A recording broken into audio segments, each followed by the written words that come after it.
Good morning, ladies and gentlemen. This is an introduction to a writer who's not here yet. So I will introduce the writers. Robert Worth is a journalist, a writer for the New York Times. I had the honor at the start of my life as a journalist to work as his translator in Baghdad. And we had many adventures and challenges. And at the time when Baghdad in 2003, where every journalist came dressed in these combat fatigue and helmets and something, comes this guy who's not really muscled, you know, it's just like he doesn't look one of those beefy American journalists. And the first thing he asked me is like, let's go to the theater. Can you introduce me to writers? Can you introduce me to things? And that set the tone of Robert's engagement, I think, with the Middle East from that moment on. Unlike almost all other foreign journalists, Robert decided to learn Arabic, and he's an Arabic speaker.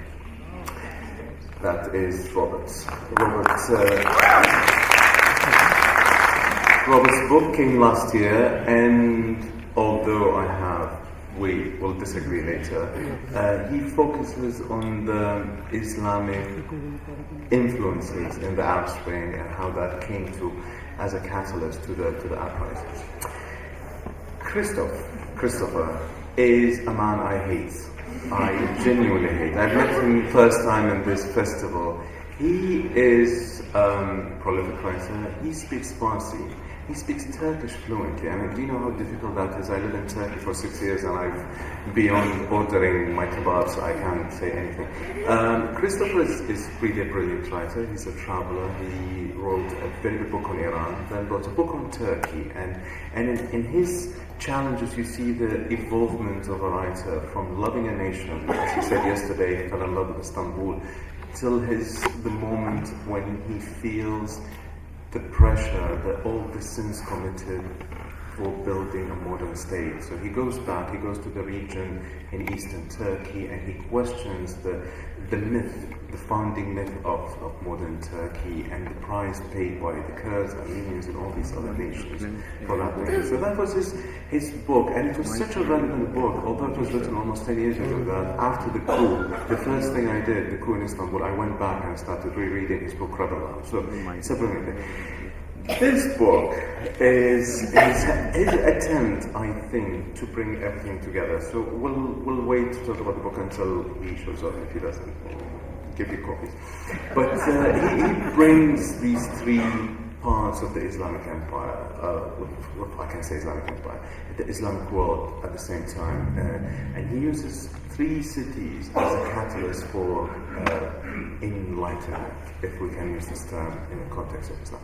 So I would leave this, we'll postpone this for a few minutes more, and then we'll talk, Robert and I, about this moment which I think set up, personally I think 2003, the invasion of Iraq, was this moment when set the worst sectarian, regressive mentalities that's happening in the Middle East on, it just unleashed these powers that destroyed. So I would ask Robert if he agrees that 2003 was a moment of the beginning of the disaster, and then I'd like you to talk about the influence of the Islamic factor in the Arab Spring. Sure, but let me just first return the favor and just tell you a little bit about Abdul-Ahad here to my right.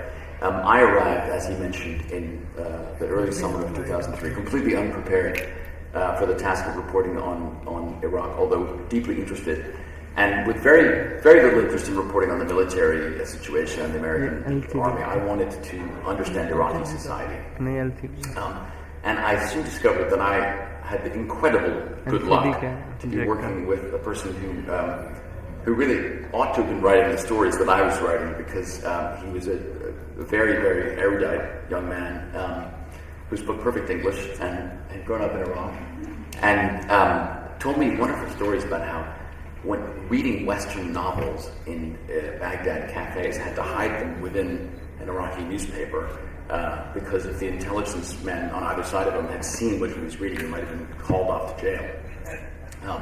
So it was really an amazing upbringing Ghaith had. And he was an incredible guide. It was very clear that he, translating was something he was doing that as a favor for us, but that he was soon going to be a journalist in his own right, and a photographer, I should say. He did superb work as a photographer around the region. Since then, he has written mostly for The Guardian, and is a book that is just about finished, I believe. So, but Mr. Worth. Yeah, it's back to 2003. Why did you invade my country? It's one of those moments, 2003 in Iraq, I think, that is one revisits again and again in one's mind to ask, why did it happen the way that it did? And could things have happened differently? Maybe I just have a particular bent toward alternative history. But I do ask myself, as with Syria in 2011, what would have happened if the whole thing had gone a little bit differently? And with Iraq, I suppose one question is, there were some people who were saying, well, many wise people were saying, don't do this at all to the Americans. Some also said, if you're going to do it, go in quickly, replace Saddam personally, but putting someone like him, and then get out. Because if you try to change things, if you monkey around with the system, God knows what will happen. There are all kinds of sectarian tensions that are locked under that hood, and you don't want them to come out. Now, of course, there's no question that I think the most catastrophic decision the Americans made was to dissolve the Iraqi army and do debathification the way they did, because you had then essentially, 100,000 men out of work, very angry, and militarily trained, who quickly, many of them, formed part of the insurgency. And then debathification deepened everyone's resentments. On the other hand, it is true that the majority of the population in Iraq are Shia, and there were arguments for changing that system. I think the trouble is, for any outsider to come in and to make fundamental adjustments to a country, any country, and I think you're just guaranteed to have violence and instability. I mean, I would sometimes, in 2003, think to myself, what if someone invaded the United States and changed the relationship between black and white Americans? It's not as if Iraq is uniquely volatile as a country. I think any country that is manhandled from outside that way, you're going to have terrible instability. That's my brief introduction. I will do something since everything is weird in this kind of session. So I will ask one person in this audience to answer this introduction to the Iraq War. I know it's weird, but since we have Iraq's best novelist sitting amongst us at this moment, Sinan Anton, and Sinan has a very kind of left of left kind of vision about this thing. So I would, if Sinan would like to answer this is a typical left of center or liberal kind of point of view, arguing about the Iraq point of view. Sinan has a different, and I would love if Sinan can counter this.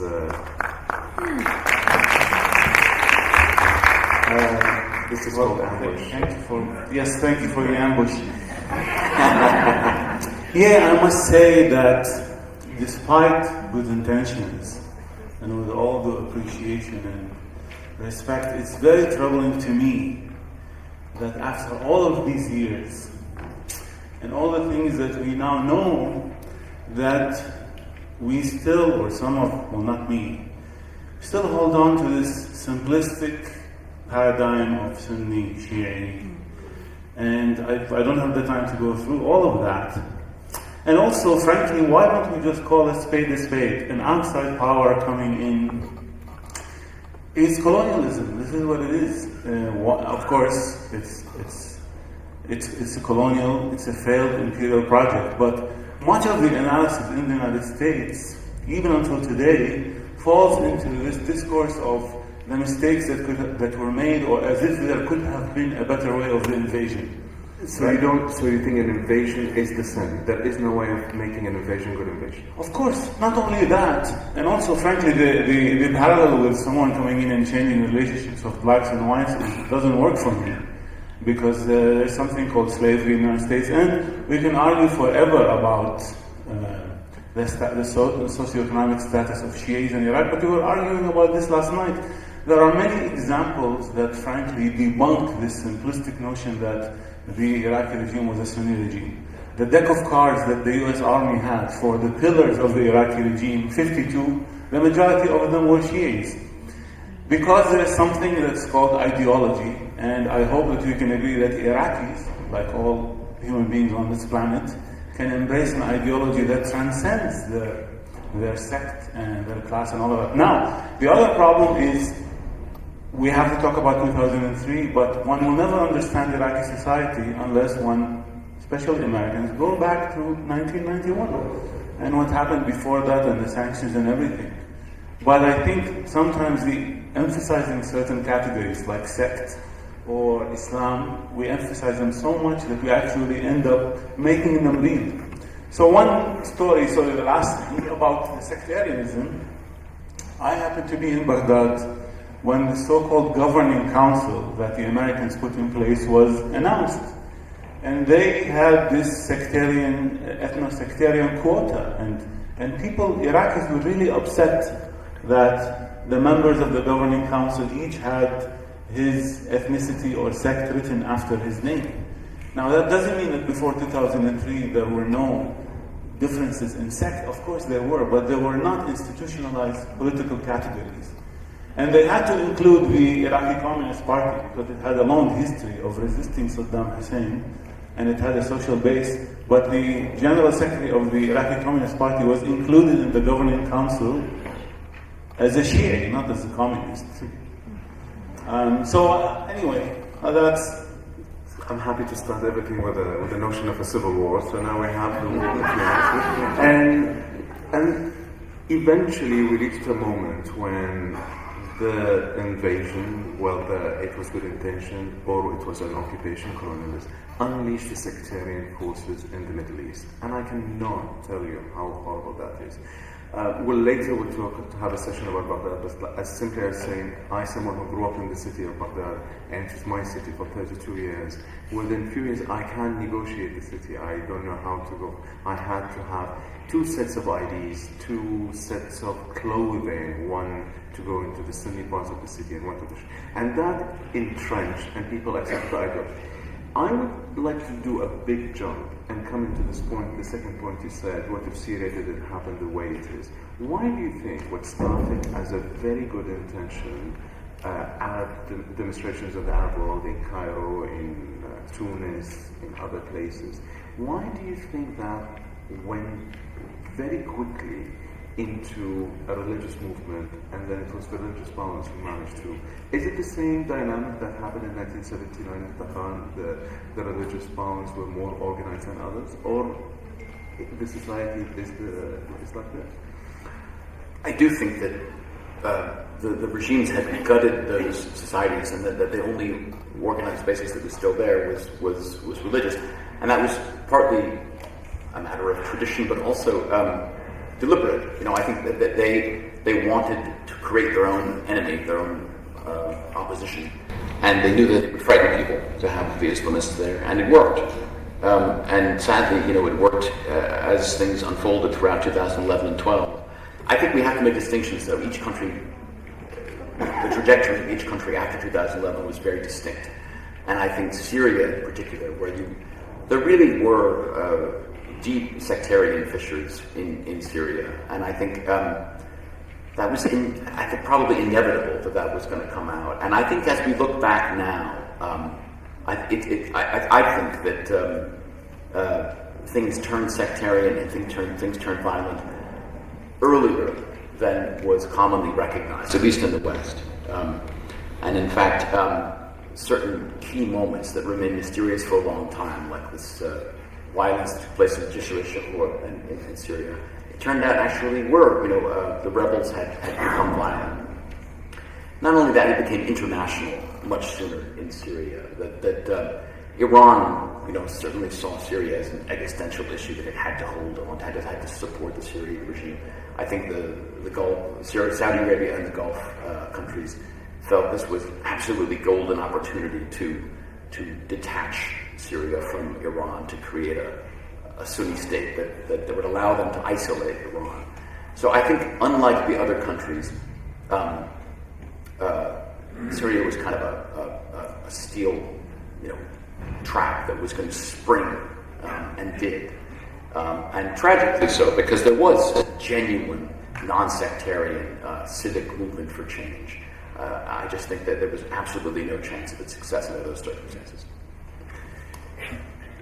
It's very interesting that what you describe as the international factor did not only involve countries like Syria, like Iran and Saudi Arabia, but it was so international that in the early months of uprising, revolution, whatever you want to call it, we would go to southern Turkey, take a flight, and then we find a smuggler, and then we cross into Syria, and we report on these demonstrations. At the same time, we would see all these other international elements. So you see groups coming from Pakistan, groups coming from Malaysia, groups coming from the Caucasus, and all those nations were kind of coming together. It was like this international bazaar of Islamic nations with congregating on the borders of Turkey and crossing there. And eventually and it's of course not only from Muslim nations, but they came from Europe, came from France, came from Belgium. It's one of the biggest per capita numbers. And all these different groups came to Syria and eventually created the ultimate modern Islamic State. So that was also a total misunderstanding of the, I remember when we used to say, but there are jihadis in Syria. Oh no, you're agents for the... Yes, it's just one of the things that I've been baffled by in Syria, that the way that it has been portrayed in the Western mainstream media has, I think, been significantly influenced by a kind of a deep-seated feeling that Bashar al-Assad had to be got rid of. And there's a strange kind of parallel with Saddam, even though in the case of Syria it was obviously a sort of a humanitarian movement, a feeling that he was the fundamental problem in the system, and therefore the sympathy went with the opposition. And a failure to adequately recognize, particularly as the years passed from 2011 to 12 to 13 and so forth, that the opposition had become terribly, terribly morally compromised, and that at a certain point it was hard to draw distinctions. But even now, I think, with the coverage you're seeing of the violence taking place in eastern Ghouta, obviously terrible, terrible things. The regime is behaving in a appallingly immoral way. But there's unwillingness to acknowledge that there are Qaeda people in eastern Ghouta, that there's that there's Nusra, that in other words, that it's not just civilians being slaughtered by the Assad regime. There's a desire for a greater moral clarity, I think, than really exists on the ground, and I'm still a little baffled that continues. By the way, feel free to engage at any moment, since it's, as we say, it's a deconstructed debate about Islamic Enlightenment. So any moment any one of you feels like engaging or asking questions, it's more than welcome. One of the arguments that kind of,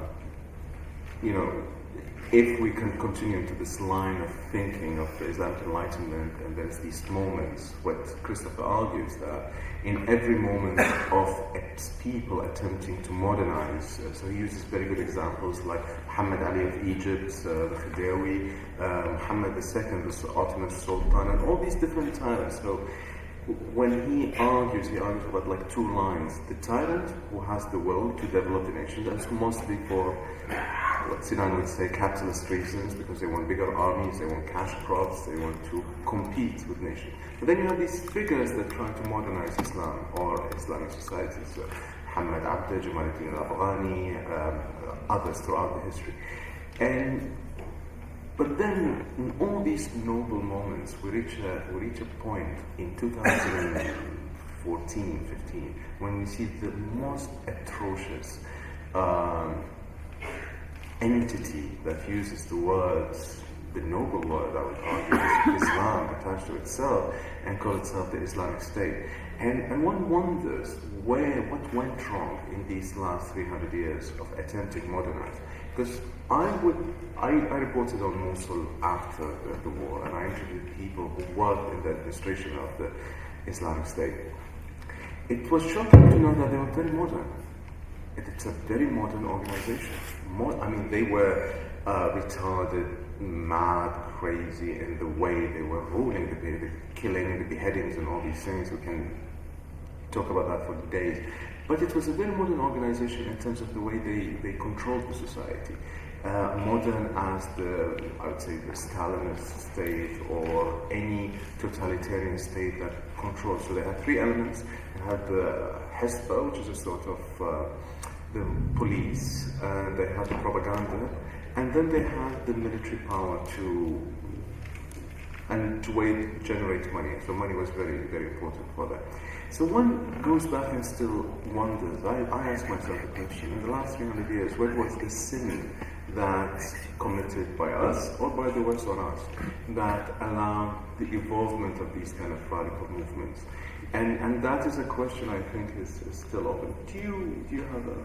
Well, it strikes me in a weird way that ISIS became a kind of a perfect caricature to match the Islamophobia in the West. People who had been saying for years, this is this kind of terrorist fantasy. That's what they're all really all about. That's what Islam is all about, you'd hear. And it's as if the people who created ISIS wanted to confirm those worst preconceptions. When in fact, there were hundreds and hundreds of years of rich, nuanced Islamic law that was in which the ulama, the Islamic scholars, were really a sort of, in some Arab countries, kind of oppositional force to the state. Really a sort of popular authority and not a governmental authority. And it was almost the opposite of this kind of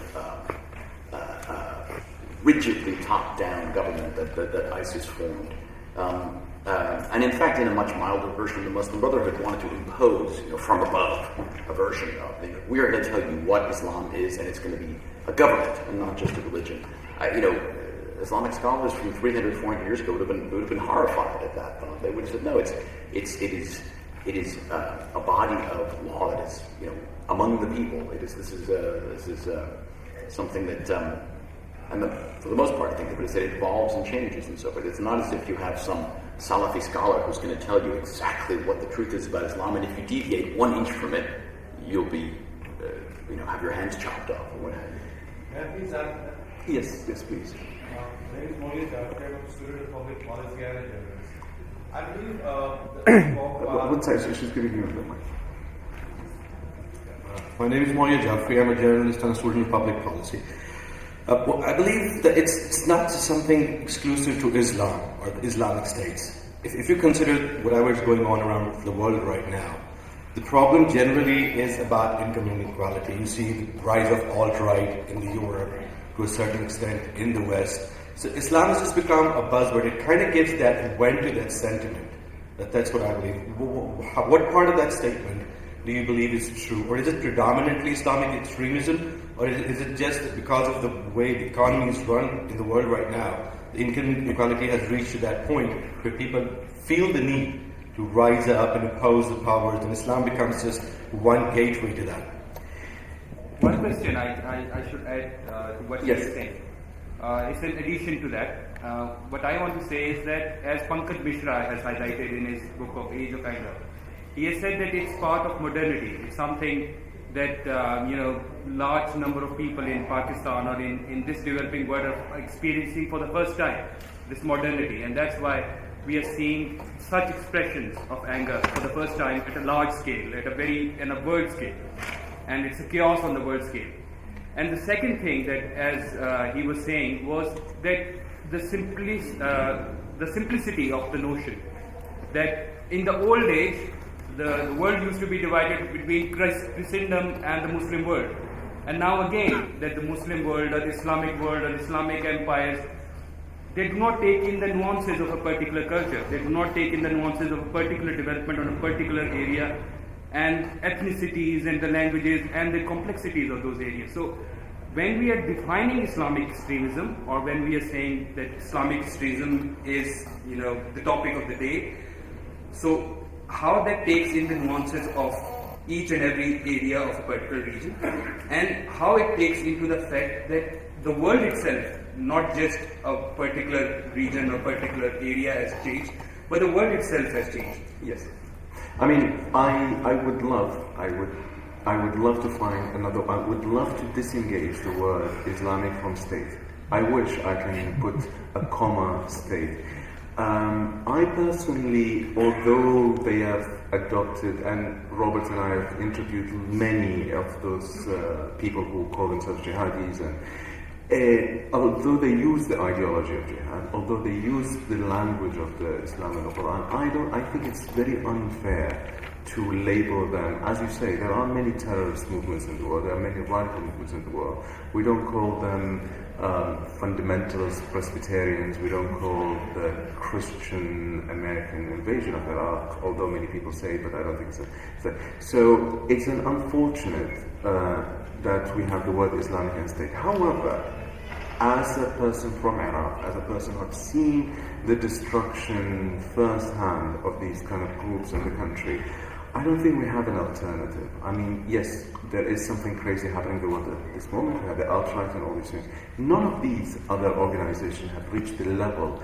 I mean, I think we can go to Pol Pot in kind of composure to compare the level of destruction that happened in Iraq. So again, it's the totalitarian terms of destruction that we've seen in these radical organizations. Vietnam, Cambodia, Soviet Union at one point, and again other organizations in the West. But it is what it is. That's what they call it. I disagree with you. I don't think modernity just came now and people got confused. Modernity had existed in this region for 100 years. The complexity, the ethnicity was much more than now. So I've read Badr's book, it's brilliant. It's not however, as I said earlier, the Islamic State was a very modern organization, was much effective in running the region it controls than the Iraqi government in Baghdad. There was less corruption, there was less something. But that is not modernity, that is using the tools of modernity to achieve something. I don't think this argument of we are reaching such a complex point in our history that the only reaction would be to go back 1500 years to an imagined society. And that's the most important thing about all these totalitarian movements. We said they have police, they have financial resources, they have the army, but then the imagined history. What the Islamic State tells you, we were the best people who came to this world. We were the greatest nations. Look at our history. And then there is a discrepancy between what we were and what we are now. Look at our streets. Who to blame? It's a very brilliant argument. It's a very simple argument. Who to blame? And then who to blame, you can put the answer anywhere. You can say the West, you can say the sects, you can say capitalism, you can say whoever. But that argument is based on a fallacy of a monolithic Islamic society that existed in the times of first four caliphs, which is not true. The society was more complex, was more adaptable to the region. Otherwise, Islam would have spread beyond the Jazeera. So that's where I disagree with you. It's not a modern organization. I think we should give, yes, please. Hi, I just want to echo some of the sentiments by the author who was sitting in the front row and sort of address it to Robert Worth. But I don't think we should still be having this conversation about whether or not the invasion of Iraq was with good intentions versus an invasion, because I think if you watch movies like Green Zone with Matt Damon in it, it makes it pretty clear that what was really the intention. For the invasion, and how it was to destabilize, what was going on in the Middle East, and to create this friction between the Shias and Sunnis. But anyway, I actually have a question for you regarding the Arab Spring uprising. Nothing good came out of these radical movements. Like if you watch documentaries like The Square, it sort of ends on a very anticlimactic note that there is the sort of power vacuum left. So how do you think, what's the alternative to uprisings then? Uprisings. just one thing, and then personally, I agree with you. I think it's a pure occupation, and there's no justification for this.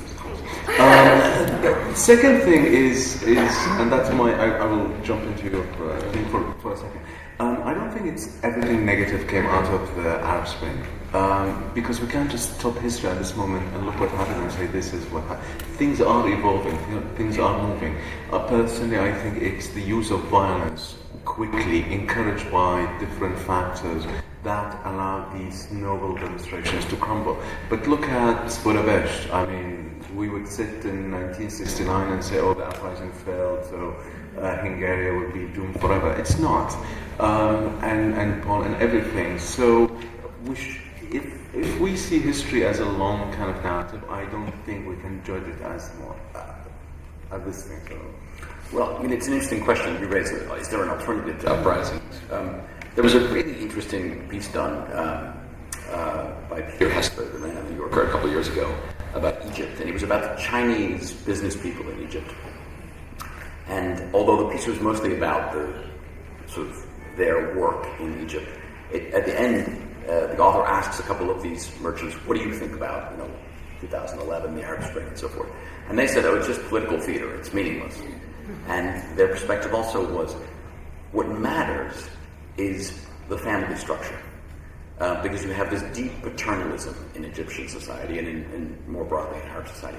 Only when that changes will you get, that'll translate eventually into political change. But if you try to tackle politics head on, you're not going to get anywhere, because there's, whatever replaces Mubarak or whoever is going to be equally paternalistic and equally violent. And that may or may not be right, but it's an interesting perspective. And it's shared, actually, by some of the people who led the early protests. There was this group of young Egyptian protesters who were sort of in the vanguard of that movement, who had studied nonviolent protest in the Balkans, and who were very much involved in getting those first marches on January 25th going. And one of them, who's a friend of mine, Ziad El-Alami, told me that the origins of what they did were really cultural in nature. They'd started off a couple of years before 2011. And he said, look, the essence of it was this. We are against the big man in culture, the big man in politics, the big man in the military. And we want to change that. So he was really agreeing with the Chinese merchants. And I remember talking to him about this in 2015, by which time, obviously, any real sense of hope of a direct outcome that would be positive from the Tahrir Square protest was done with. Many of the original protesters were deeply depressed. Some were in jail. Some of them had committed suicide. But he said, look, I haven't lost hope, because you have to keep your eyes on the longer term. And he still believes that eventually this culture will change, and it may take a generation, but that something will eventually replace it. And I think even the fact of these street protests, even if they didn't lead to anything better, they remind people that there's a tremendous will for something better. And that moment in Tahrir Square, even if it helped maybe in some ways to lead to a deep sense of disappointment and disillusion, I think people hold that in their minds as a memory of something in the imagination that will eventually become something real. Thank you. I have another question, which is, my question is more regional in nature, but it has the prospects of turning into a global question. So I will start by it. It is a group of couple of questions. So my first question would be that how can Middle East... Well, I'll try to... Let's start with the first one and see how it goes. Well, how can Middle East, the House of Islam, can get rid of pseudo and skewed nationalism to join their hands together while getting rid of sectarianism, which has its roots in the conflicted history, to come together and be a force of change and modernity in the contemporary world. Read this book. Seriously, I'm not joking. Well, I will ask you to present me the summary. So it's a very...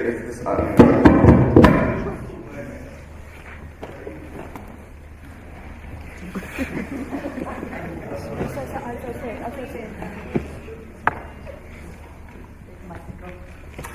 think that is exactly how everyone who tries to answer this question ends up kind of falling under the seat. I mean, I don't think we can talk about, we can sit here and talk about attempts to go from nationalism and pan-sectarianism and find this modernity and something.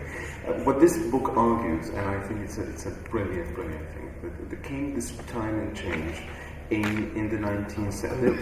The decline in the process of ijtihad and the process of modernizing our set of beliefs to live with the modern age had stagnated back in the 14th century, 15th century. The Ottoman Empire had its glory and sat there on the glory for 200 years, and they could just, as he says, that they could just wave their glory at the face of the West and be contented with what we have.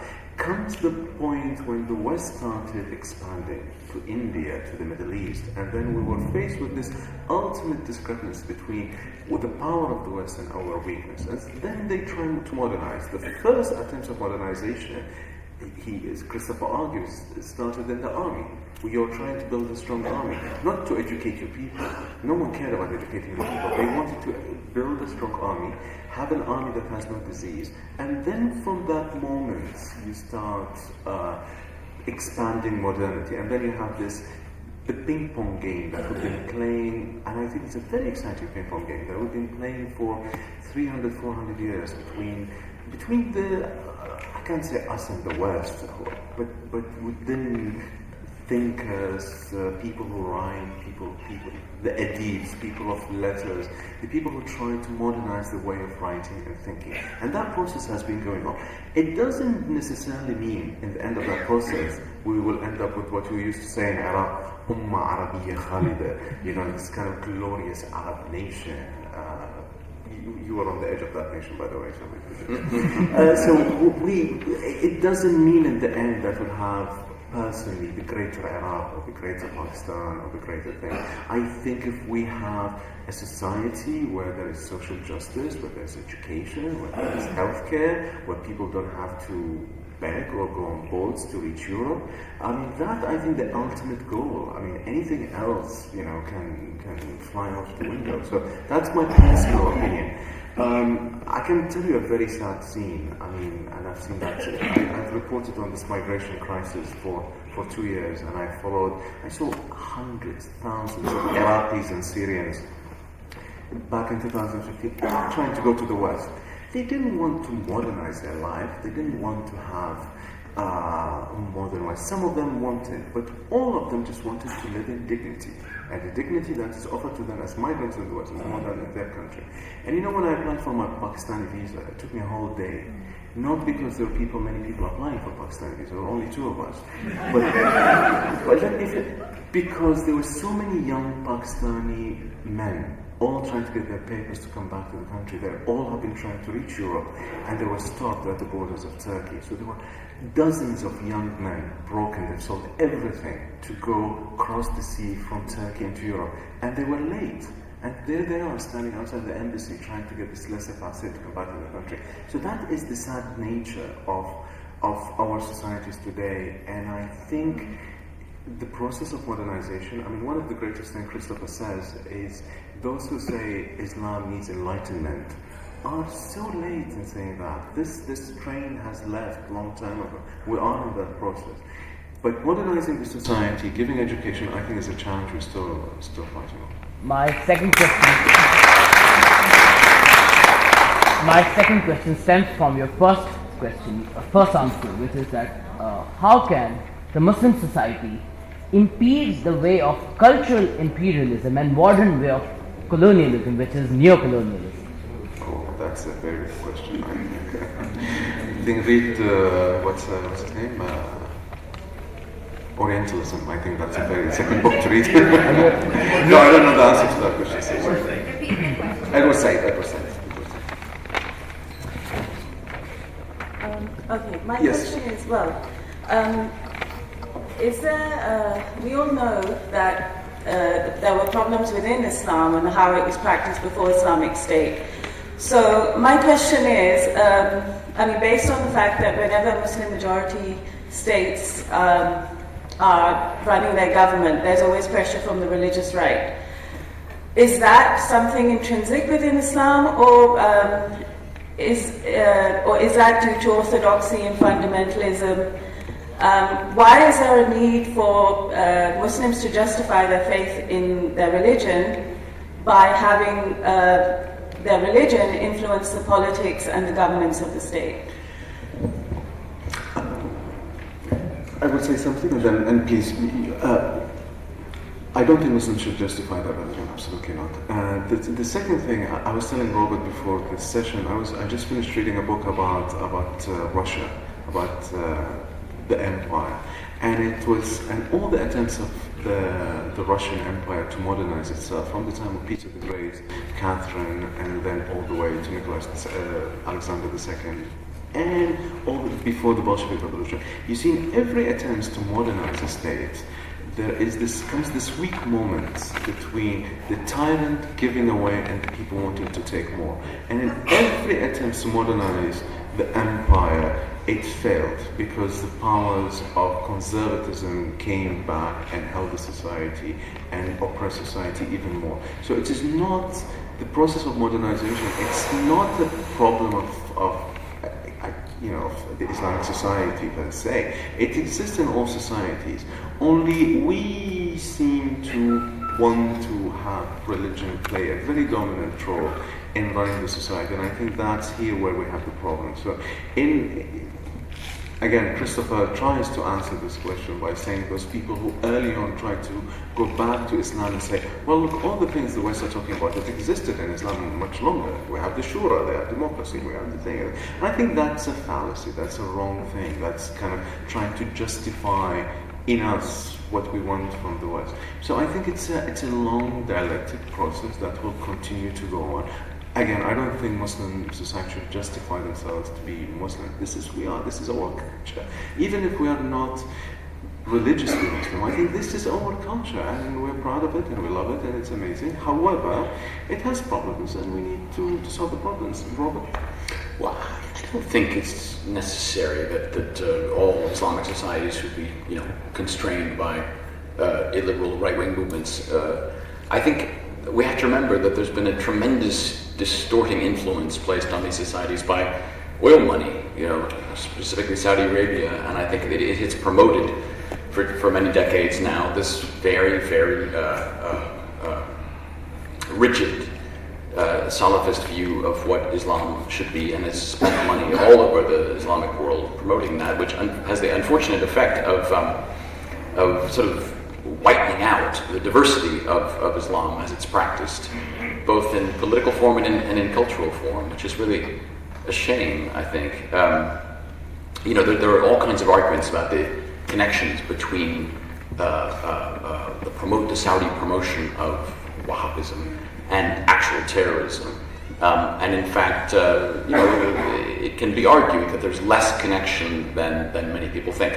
But I think even if the connection to violence is not so clear, there's no question that the Saudis have succeeded in fomenting just a more rigid and less diverse approach to Islam, which I think is a shame because all you have to do is look at Indonesia to see that there are very different ways of translating Islamic influence into politics. Of course, now Indonesia does have a troubling right-wing resurgence, which I think may be linked, after all, to the presence of a lot of Saudi money there. I mean, I would add something to that I was traveling one day in Wuhan, what do you call it? Corridor. I was going from Afghanistan, I was traveling there, and you see it is an amazing color society. The women wear these beautiful scarves, and everything is so colorful. And as we were traveling, we saw a group of girls all dressed in black, our Arab black, that it doesn't sit there in Wahana. It's like all the girls is dressed in a very Saudi manners that comes from, again. And I was asking my friend who's traveling, what's happening? He said, oh, there is this new school built by the Saudis just there up on that hill. So, and you see how you start influencing and changing. Same thing happened in Yemen, a country that we both love and we traveled through. Yemen, long before the war, fell under this. There are Muslims. Yemen has been the first nation that kind of adopted Islam, and yet you see this attempt to convert the Muslims into Muslims, and it's a very it's serious. But the same thing happened amongst in Christianity, the Arab Christianity. When these proselytizing kind of missionaries came to the Middle East, they did not convert Muslims to Christians. And probably 5 Muslims converted in 200 years. Why would you? But then it's the Eastern Christians, the Catholic, the Syriac, all these small kind of thing, that were worked hard on to be converted into evangelical Protestant churches. Very similar process to what happened by the Saudi money. And there's maybe something worth mentioning, since this is in the news a lot these days, the conflict in Yemen and the war there. The Houthi movement, which I'm sure most of you know, is now in control of the capital of Yemen and much of Yemen, and that their takeover of the capital almost 3 years ago is what led the Saudis to lead this bombing campaign that continues to this day. Well, the Houthis really began. The Houthis are Zaydi Muslims, which is a sect that is doctrinally actually quite similar to Sunnism, but it's technically, a Shia sect. And what is it? Something like a third of Yemenis are Zaydis. But there was a revivalist Zaydi movement led by members of the Houthi family. And that really emerged in large part, I think, in reaction to the Saudi promotion of Wahhabism in the specific area of northwest Yemen where the Houthi family is from. So it was a kind of a natural, angry reaction, a feeling, a sense among the Zaydis living there. The Saudis want to destroy our particular way of practicing Islam and to sort of pave it over with their own. And so you get this movement called the Shabab al-Mu'min, the believing youth, which eventually evolved into the Houthis. And voila, 20 years later you have this terrible war that is destroying the entire country. So this is one more example of the way that the promotion of a particular kind of Islam creates these conflicts. 1 minute, one question, one last question, I think. I think you asked your question. One question, it's very important. No, I think the audience is one question, and then Sinan to finish our work. I'm a student of comparative religions.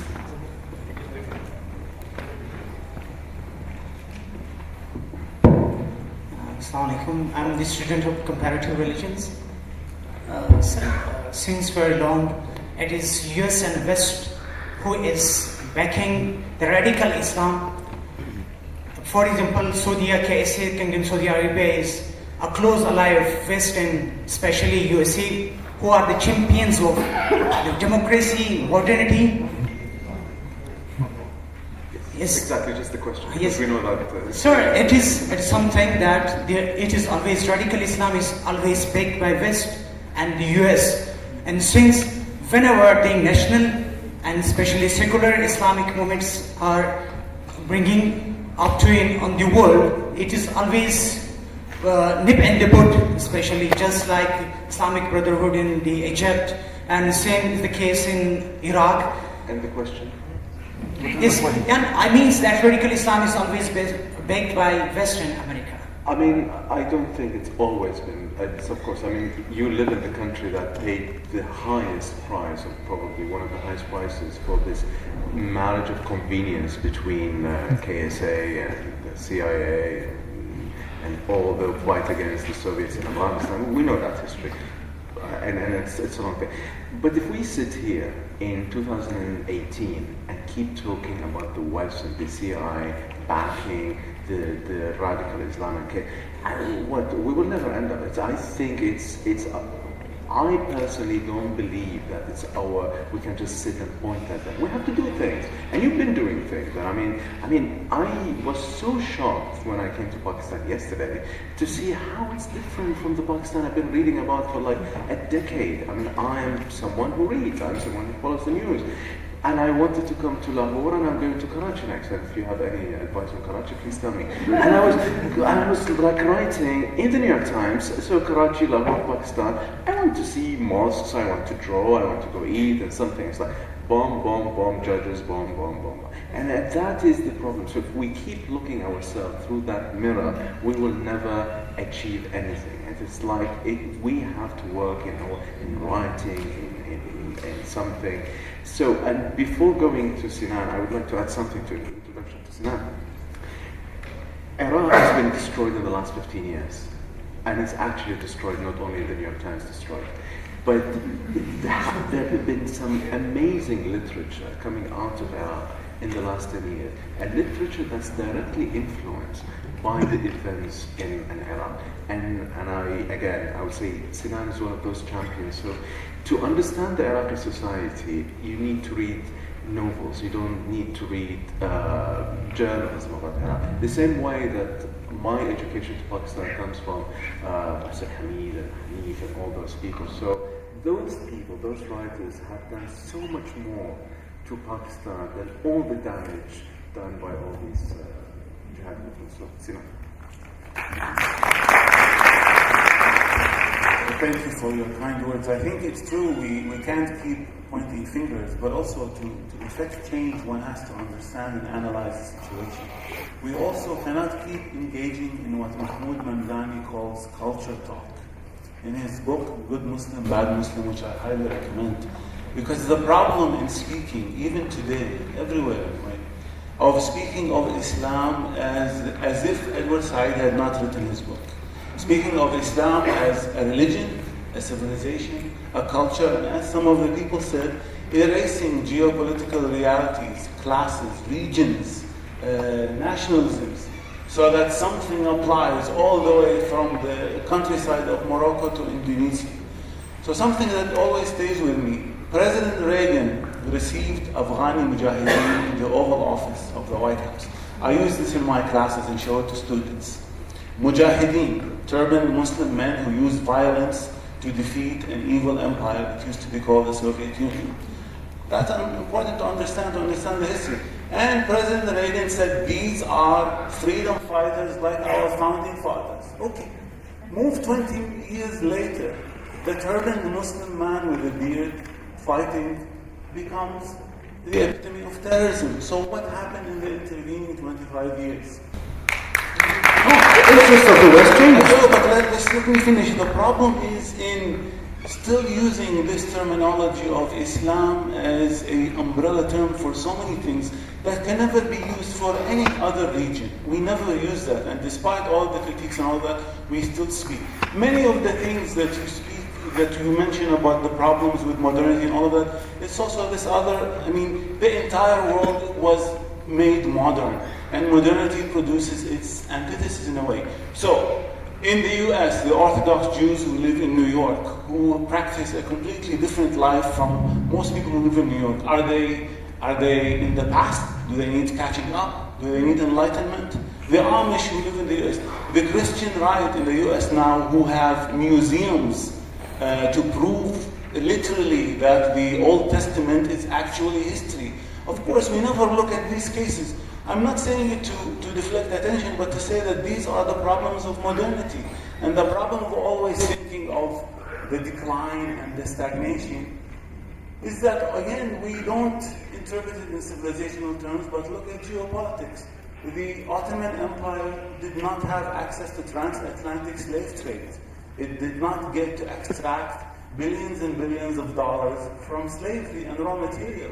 So materially it was at a disadvantage, not because of Islam, but because of its location. I'm not saying you're saying that. So saying that we have to somehow disabuse ourselves of this notion that there is something in the essence of Islam. Think of the way people speak of Islam as if it's a space, all these books called Inside Islam. The problem with Islam, it's always the terminology of problems. Sinan, no one definitely not Christopher, and no one here is arguing that the problem is within a set of beliefs or a religion. I personally, as I said, I would love to remove the word Islam as a religion from mentioning the Islamic State. I would happily say, but may I just just to answer your thing. So yes, we have to disabuse ourselves from these notions, and this is what Christopher is trying to say by saying the enlightenment that happened within a society. So remove the religion on the side. We have a society, we have a set of societies, we have a region that we can all live like the Hasidic Jews in New York and in their way of life, or we can adapt our own lives or societies or something to something else. The problem we have is not me and you or not anyone sitting here at this hall. The problem we have when these modernity challenges come to us, some would answer it by saying the way to do it is to go back and live like the Mormons and the Hasidic Jews. And that creates a whole set of beliefs, and when they try to impose that on us, that is the dilemma we have. It's not a dilemma with the religion, it's not a dilemma with the society. It's a dilemma when we're trying to solve our problems by going to a glorified past and imposing it on everyone sitting in this room. If I may say so again, I am completely with you, but going back to a glorified imagined past is the aspect of ideologies and nationalisms and all of that. I just want to say one more thing. Before, just in the 10, very short, in the 10 or 15 years before the Arab revolts, most of the scholars and the observers in the West kept telling us in their books that there will never be any revolt in the Arab Muslim world because of their culture and because of their religion and because they like tyrants. And then these are the books that you should never read. And then the revolts took place and they were all confused and dazed. And sadly now, those very same people are coming back to tell us that revolutions will never succeed because of culture. But also history tells us that revolutions always fail, but they sow the seeds for future change. Revolutions in Europe also failed. All of them failed in the immediate aftermath. Perfect. Revolutions will prevail. Let's just make a final note that everyone please buy Christopher Bellaigue's wonderful book, which